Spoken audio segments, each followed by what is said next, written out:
కేంద్ర ప్రభుత్వం అవలంబిస్తున్న కార్మిక వ్యతిరేక విధానాలు నిరసిస్తూ ఈ నెల 9న దేశవ్యాప్త సమ్మెకు సిఐటియు పిలుపునిచ్చింది.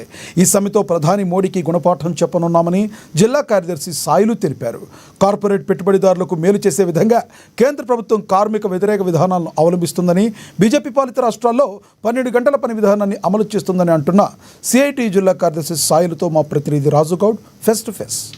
కేంద్ర ప్రభుత్వం అవలంబిస్తున్న కార్మిక వ్యతిరేక విధానాలను నిరసిస్తూ ఈ నెల 9వ తేదీన కార్మిక సంఘాలు దేశవ్యాప్త సమ్మెకు పిలుపునిచ్చాయి. ఈ నేపథ్యంలో మనతో మాట్లాడేందుకు సిఐటియు జిల్లా కార్యదర్శి సాయిలు ఉన్నారు. వారితో మాట్లాడే ప్రయత్నం చేద్దాం. అన్నా నమస్తే. చెప్పండి, కేంద్ర ప్రభుత్వం కార్మిక వ్యతిరేక విధానాలు అవలంబిస్తుందని అంటున్నారు. ఎలాంటి వ్యతిరేక విధానాలు అవలంబిస్తుందని భావిస్తున్నారు? భారతదేశంలో స్వతంత్రం వచ్చిన తర్వాత ఈ దేశంలో కార్మిక వర్గం, ప్రజానీకం, కర్షకుల కోసం ప్రభుత్వాలు ఏం చేయాలని చెప్పేసి రాజ్యాంగంలో కొన్ని అంశాలు పొందుపరిచిన పరిస్థితి. అందుకే మన దేశానికి స్వతంత్రం రాకముందు 1926లో ఐడి యాక్ట్ వచ్చింది. అట్నే కార్మికుల స్వేచ్ఛ కోసం, హక్కుల కోసం, వేతనాల కోసం, సౌకర్యాల కోసం అనేక రూపంలో ఇవాళ చట్టాలు వచ్చిన పరిస్థితి. అట్లాంటి చట్టాలను మోడీ ప్రభుత్వం 2014లో వచ్చిన తర్వాత సరళీకరణ విధానాలను పూర్తిగా విస్తృతం చేస్తూ, వేగవంతం చేస్తూ పెట్టుబడిదారులకు అనుకూలంగా నిర్ణయాలు చేసిన పరిస్థితి. అందులో భాగంగానే 2020లో కేంద్రంలో ప్రభుత్వంలో గతంలో ఉన్న చట్టాలు ఏదైతే 29 కార్మిక చట్టాలు ఉన్నాయో అవి 4 లేబర్ కోడ్స్గా కుదిస్తూ పార్లమెంట్లో ఆమోదం చేసుకున్న పరిస్థితి.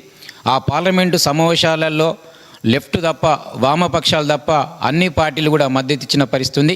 ఇది సరైంది కాదని చెప్పేసి అప్పుడే కార్మిక వర్గం అంతా పెద్ద ఎత్తున పోరాటం చేస్తూ దాదాపు ఈ 4 సంవత్సరాల కాలం కొన్ని వెనక్కు తగ్గిన పరిస్థితి.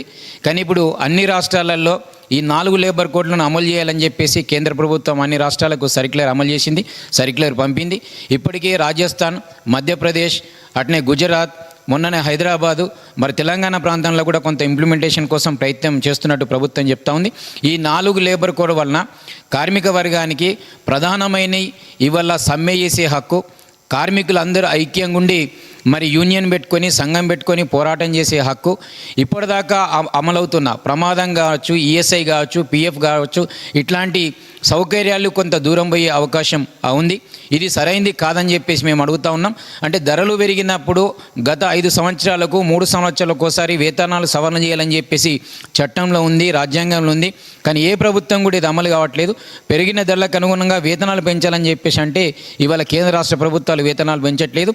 అందుకే ఈ 4 లేబర్ కోడ్లు ఏదైతే కార్మిక వర్గానికి వ్యతిరేకంగా ఉన్నాయో ఆ వెంటనే రద్దు చేయాలని చెప్పేసి 40 కోట్ల మంది 9వ తారీఖు నాడు సమ్మెలకు వస్తూ ఉన్నారు. కార్మిక సంఘాలకు నష్టం జరిగించే ఈ సమ్మెలో ఎంతమంది కార్మికులు సంఘాలు సమ్మెలో పాల్గొంటున్నారు? దేశంలో 11 కార్మిక సంఘాలు ఉన్నాయి. బిఎంఎస్ తప్ప 10 కార్మిక సంఘాలు, ఇవాళ జాతీయ కార్మిక సంఘాలు ఐఎన్టీసీ, సిఐటియు, ఏఐటిసి, ఐఎఫ్టియు, అట్నే బీఆర్కేఎస్, అట్నే టీడీపీకి సంబంధించిన సంఘాలు, అట్నే కేంద్ర ఫెడరేషన్స్, రాష్ట్ర ఫెడరేషన్స్, ఎల్ఐసి కావచ్చు, అట్లే బిహెచ్ఎల్ కావచ్చు, డిఫెన్స్ కావచ్చు, ఇట్లా మొత్తంగా చూసినప్పుడు 10 కార్మిక సంఘాలు జెండాలు, ఎజెండాలు పక్కన పెట్టి ఒకవేళ ఈరోజు మనం ఐక్యంగా ఈ 4 లేబర్ కోడ్లు రద్దు కాకుంటే, ఈ 4 లేబర్ కోడ్లు దేశంలో అమలవుతే కార్మికునికి స్వేచ్ఛ ఉండదు, హక్కు ఉండదు, చట్టం ఉండదు.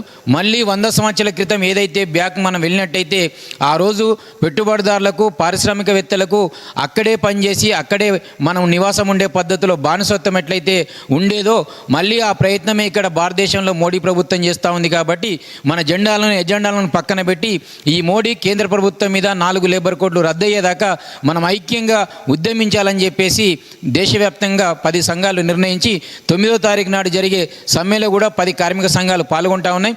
అట్నే రాష్ట్ర, కేంద్ర ఫెడరేషన్లు, పబ్లిక్ సెక్టర్కి సంబంధించిన ఫెడరేషన్లు కూడా ఈ సమ్మెలో పాల్గొంటూ ఉన్నాయి. దేశవ్యాప్తంగా 40 కోట్ల మంది పాల్గొంటూ ఉన్నారు. ఇవాళ సంగారెడ్డి జిల్లాలో 5 లక్షల మంది కార్మికులు రోడ్ల మీదకి వస్తూ ఉన్నారు. తమ హక్కుల కోసం, చట్టాల కోసం ఖచ్చితంగా ఉద్యమిస్తాం. ఇది ట్రేడ్ యూనియన్ల పని కాదు, ఇది మా పని, ఇది మా బాధ్యత, ఇది మా కర్తవ్యం. ఒకవేళ 4 చట్టాలు వీటికి అమలవుతే మా స్వేచ్ఛ పోతుంది, మా హక్కు పోతుంది.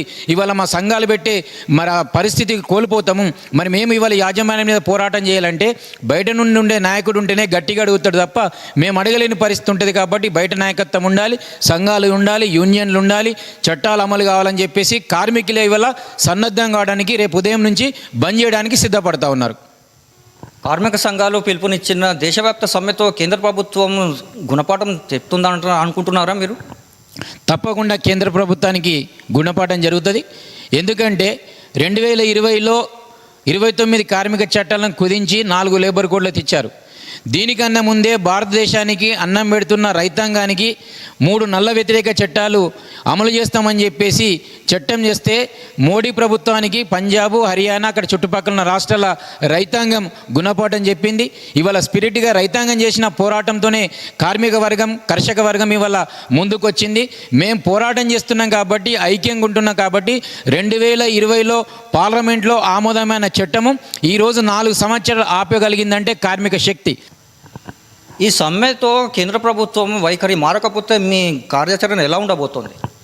ఖచ్చితంగా మోడీ ప్రభుత్వం ఒకవేళ ఈ దేశవ్యాప్త సమ్మెలో వచ్చిన అనుభవాన్ని తీసుకొనైనా వెనక్కి తగ్గుతుందని చెప్పేసి మేము అనుకుంటున్నాం. పోరాడి సాధించుకున్న కార్మిక చట్టాలను కేంద్ర ప్రభుత్వం నిర్వీర్యం చేస్తూ 4 లేబర్ కోడ్లను తీసుకువచ్చి కార్మికులకు నష్టం చేకూరుస్తుందని, ఈ 4 కోడ్లను రద్దు చేసే వరకు కార్మికుల పోరాటం ఆగబోదని ఆయన స్పష్టం చేస్తున్నారు. కెమెరామెన్ జనార్దన్తో రాజుగౌడ్, NNN, సంగారెడ్డి జిల్లా నుంచి.